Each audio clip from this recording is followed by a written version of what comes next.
Hello, Ben the pack tester here. So came to what I thought was a small job this morning, couple of hours tops, and so I was shown around. It started off with this, and then it went on to that, and then there's this, and then there's a whole table of that. And we've got some more lights, we've got cables, we've got all sorts of bits. So what I thought would be a 2-hour job is quickly turning into a 6 or 7 hour job. So don't mind so much because it's going to be a bit more money, but just caught me out by surprise. But it's all kind of audio visual equipment, lighting equipment, cables, stuff that I test regularly and quite au fait with, but yeah, we've got some other weird and wonderful things over here, hedge trimmers and monitors. So I'll take some video later hopefully, and see if we come across anything that's failed or anything like that, and hopefully give you guys and girls a few pointers. So here we have what's called an LED PAR, or an LED staged light.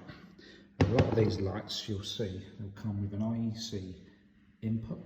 They'll also come with an IEC output or through power.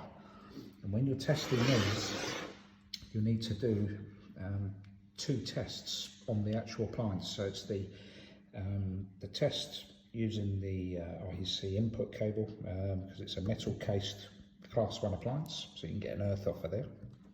But of course, you also need to check for earth continuity and the insulation and polarity as well, through the IEC outlet as well, because if you haven't got that continuity, then other lights plugged in down the chain won't have that earth continuity and they won't be protected. So these class as 2 tests.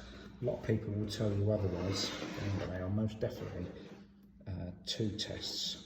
And then of course you need to test the IEC cable that's going in. That might have a 13 amp plug on the end, and then you might have some IEC link cables as well, like we see over here.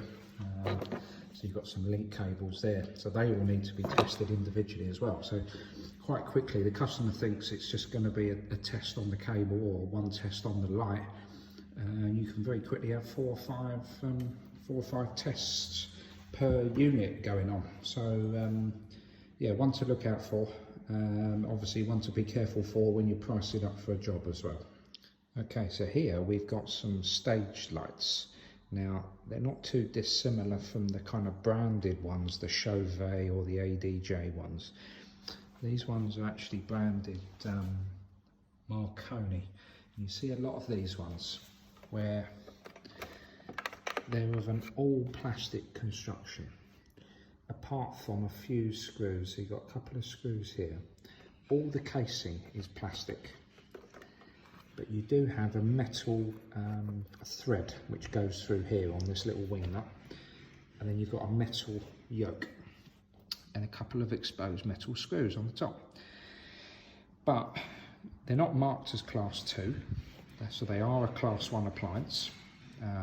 That's backed up from the fact as well that they've got the inlet and the IEC outlet. But when I've tested these before in the past, and even testing them now, it's impossible to get an earth continuity reading on it. These screws go into like a plastic case. These screws go into plastic before, so I've taken one of these apart, and it's a real tricky one because you need to get an earth continuity reading on them, but you can't. So if you do it by the book, you would have to fail the whole lot. Just a bit of a closer look on the back here. So you've got all plastic here, plastic buttons there. You've got screws there which are holding in the DMX inlet and outlet and the IEC, but of course that's going into plastic behind. They're kind of very much the cheaper end of the market, or probably the bottom end really. You've got a CE marking there. You've got some wording on there, but there's no label on there. There's no rating label, where they're made, what the power consumption is. There's nothing on these sorts of lights, which kind of should get the alarm bells ringing as well. But of course, as you can see here, it's connected to some metal truss. You know, if there was ever a fault, or you know, a live component from inside was to touch that truss, that whole thing would become live. So just one to watch out with. Unfortunately, I've got to now go and tell the customer I can't pass them. Going to do a bit more research on them, just have a look into it, see if there's a manual online or things, but I'm certain these are the same ones that I've come across before. So here we have an extension lead that we found that's failed. So basically I've opened up the plug and the cord grip inside is faulty, it's snapped off. So there's a fail there, and I've also noticed a bit of damaged cable there. So when you're labeling up with your fail labels, I've put a fail label near to the damage so people can identify where the failure has occurred. Very important, don't put the fail label over the top of the damaged cable. Put it next to each other. We'll put a fail label each side of the damage, so when people are looking at it, they can identify where the damaged area is. And the same with the plug. Put the fail label on the top, so if anyone plugs it in, there's a big red sticker there. Hopefully people will identify that. This one I can't actually take it off of the rack. It's glued into the rack or something. It's not screwed. But I've checked that, so obviously I can't remove it from service off of this rack that's got an overhead projector. So it's very important to let the duty holder know where the damaged item is. Might even be best practice just to remove the fuse from that plug. So if anyone does go and try and plug it in, it won't work.